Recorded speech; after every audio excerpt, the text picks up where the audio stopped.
Every step is painful. Hello my friends, I'd like to welcome everybody back to the channel where I have my very first marathon medal around my neck. So around 4 months ago, I met up with my friend from both junior school and secondary school, Andrew, who is an ultra marathon runner. Now if you don't know what an ultra marathon is, it's a 100-mile race. A marathon's 26.2. He does them throughout the US and he loves it. So we decided to meet up, me and Andy, in a gym. We had a session together, just lifting weights, and he was talking about the impact the running's had on his life. I was after a new challenge and I was like, you know what? I'm gonna book my first marathon tonight, and I had to go through with it, and I booked the 2023 Chester Marathon. Training started well. I started doing 3 runs a week, 5 miles, 6 miles, then 7 miles. And then the next week I'd do 5 miles, 6 miles and 8 miles.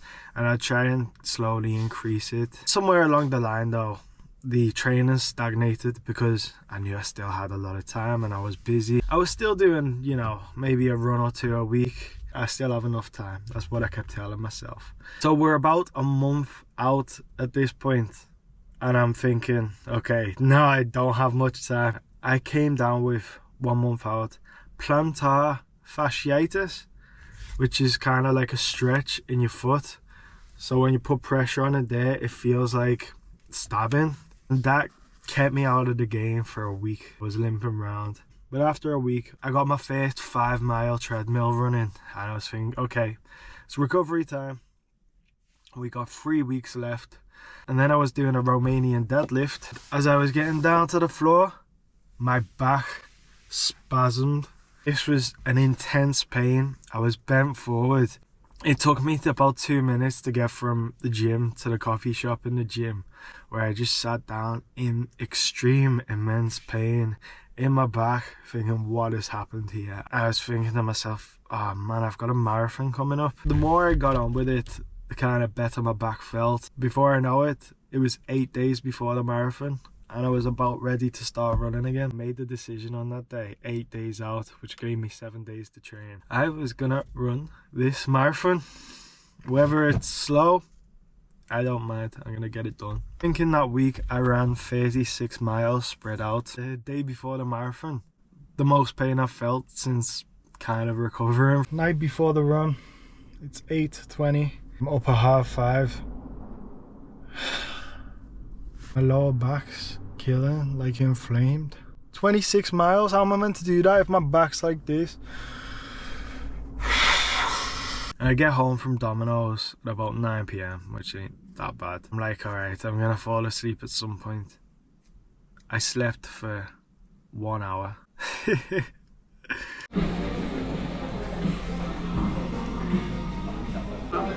And it's not a good one. And it's like, oh. Hey bro. Here we go guys. The time is 7:20. I don't want to lie to you guys. Welcome along to the 2023 MBNA Chester. I had under 2 hours sleep. My head was, I was just tossing and turning. My back's in pain. I feel like when I start running it will kind of go. Look, I won't kill myself out there today, but I'm gonna push myself as much as I can. Rise to the early 20s, 21, 22 degrees.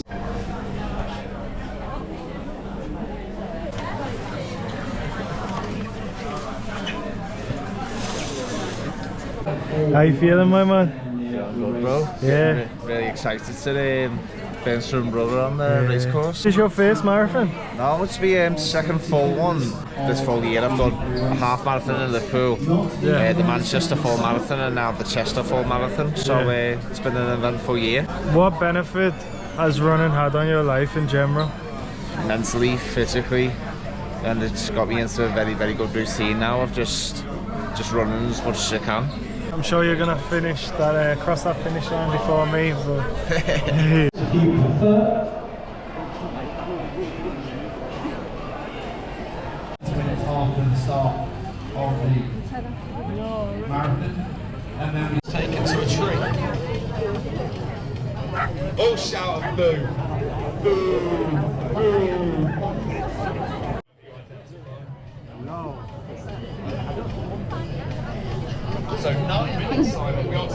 figures. Single figure, 9 minutes to 9. 9 minutes. I limped up to the starting line of a 26.2 mile run. It's not a very good start on 1 hour sleep, is it?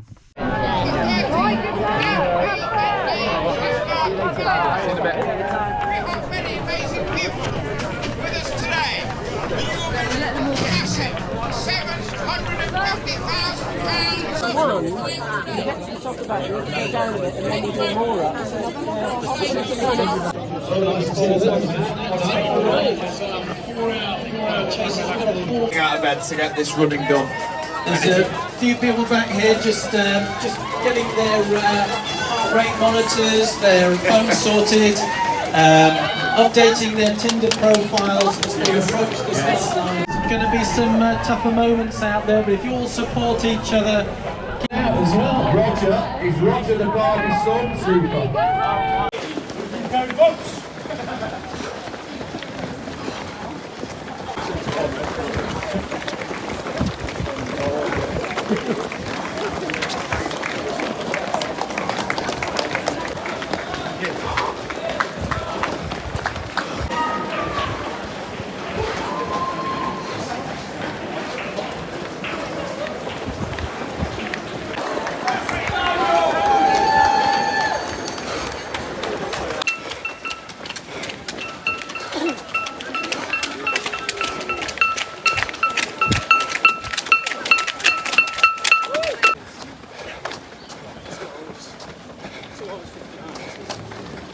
Then I felt alright, but just before I got to the 3 mile mark, I felt my calves tightening up a little bit.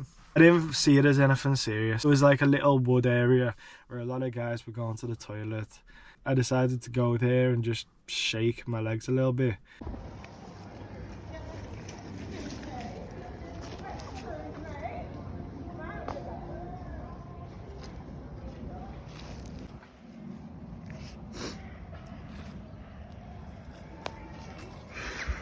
Ground's harder than treadmill. That's my initial thoughts.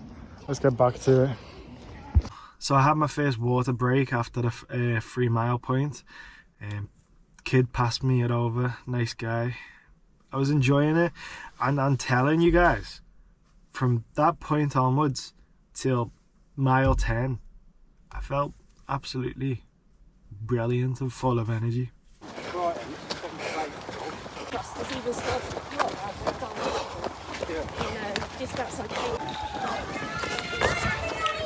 Thank you, brother. Thank you. Well done, guys. Well done. Yes, guys. Come on.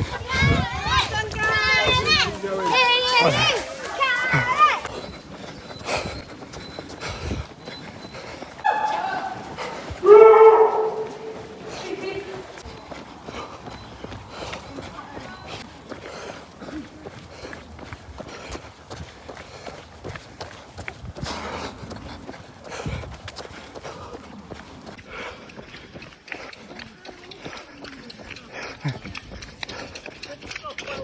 Thank you, thank you.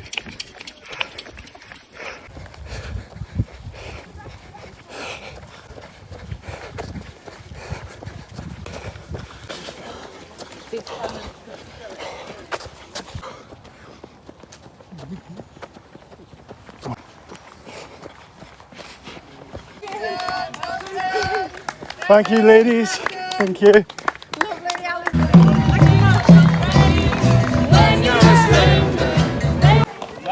Thank you, guys. Well done, everybody. You did really well. Let's go!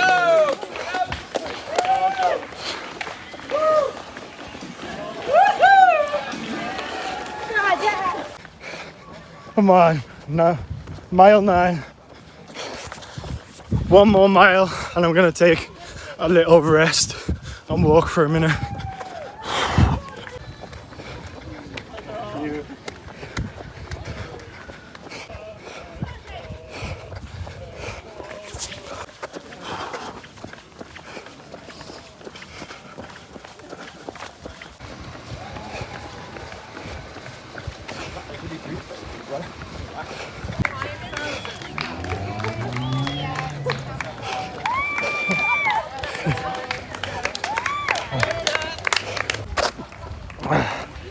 I'm gonna carry on.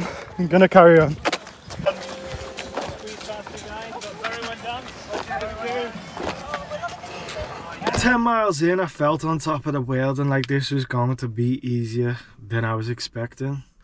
Until we got to mile 11, where I stopped for a little walk. I probably shouldn't have stopped, because when I did stop, my legs started tightening up, which made running from that point onwards pretty difficult. It's 11 miles, 11 and a half. I started to walk, take a break. I realized, oh,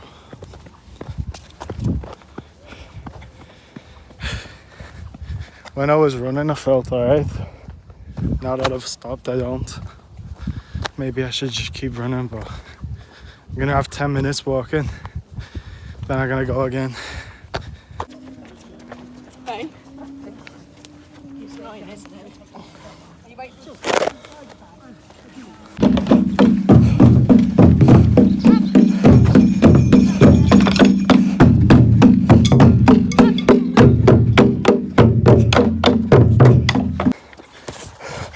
I'm in pain, bro.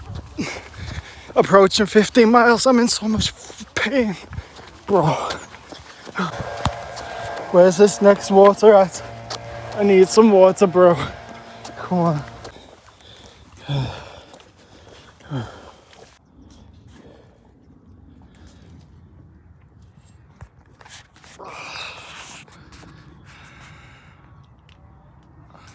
I'm just gonna have to walk until I can run again, to be honest.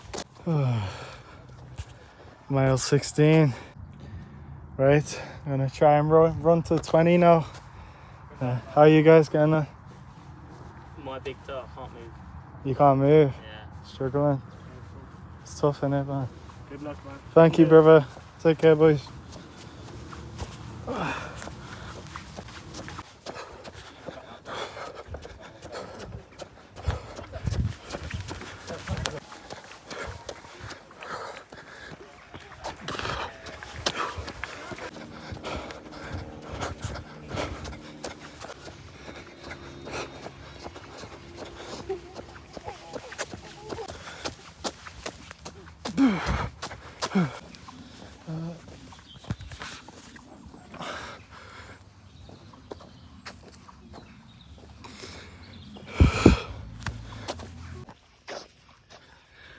There in the distance is mile 19.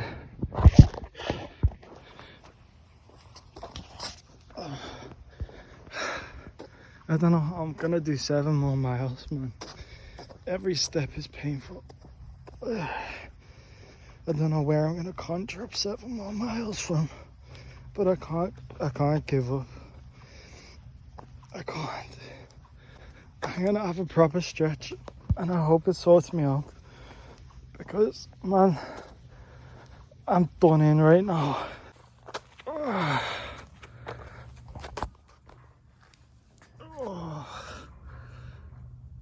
I'm obviously not as strong as I thought I was.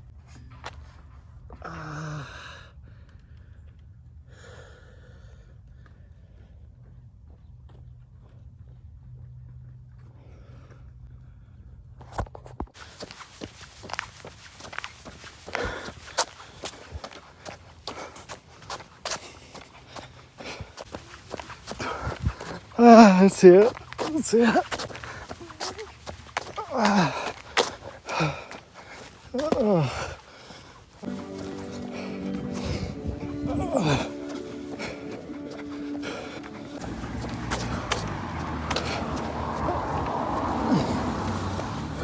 So guys, after the last clip, I ran for maybe 1.5 hours, and then I went to pull out my camera and start filming again.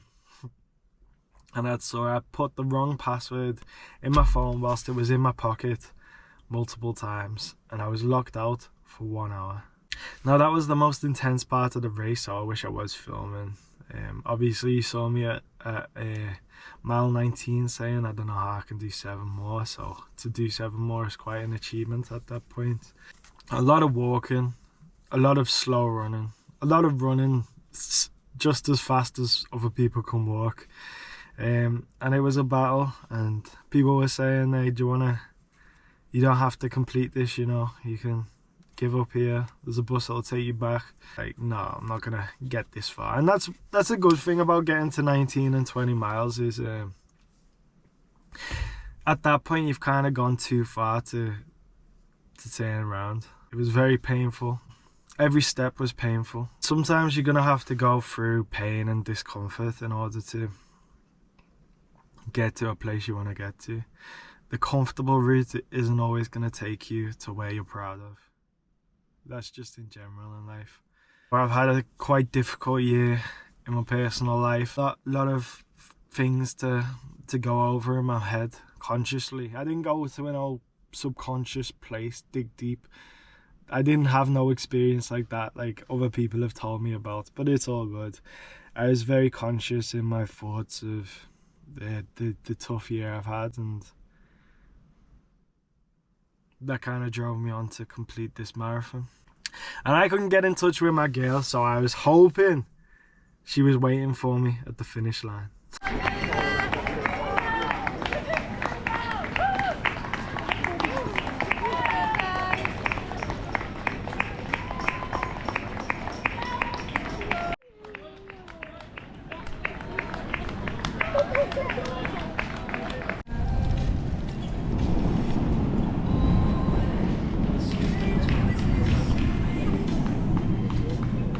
Let's bring home this. There you go.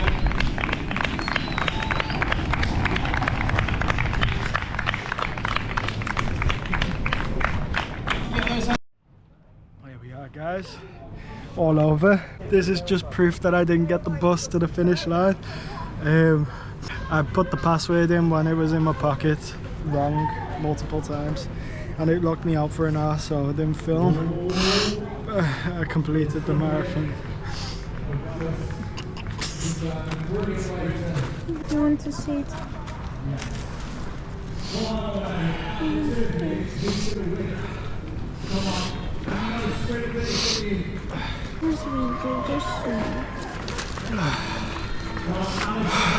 So that was that, guys. I completed the marathon and I am proud, but I would like to do another one. I'm telling you right now, I'm gonna do another one early January. Not like a proper marathon where loads of people compete, just in Liverpool. I would like to do one when I'm not injured, and I would like to get a better time because I got over 6.5 hours, and I'd like to do a marathon in under 5 hours. So yeah, January we're gonna do another one in Liverpool. I got some big plans for the channel, and guys, every penny made by this video is going to be donated to Hope House, which was the main charity of the race, and I'm going to round it up to the nearest 100, and then I'm going to make that donation at the start of 2024. So every advert you watch on this video going to a good cause. And guys, my name's Zach. If you're new to the channel, maybe we have some new runners. I'm a YouTuber. I film a day in the life of an Amazon driver. I film a day in the life of a Domino's driver. I do some eBay reselling, and I travel quite a bit as well, make some videos there. Over the couple of years I've been trying really hard. We've amassed 18,000 subscribers hopefully by the time this video is out, and I'd appreciate you joining the channel and keeping up to date with myself, and you know, checking in. To complete a challenge, it makes you proud, you know, and I was very emotional running to that finish line, having my girl waiting for me, knowing I just ran, although I was in immense pain. Right guys, thank you for watching. See you in the next video. Back to our scheduled regular programming from then on. Take care. Goodbye.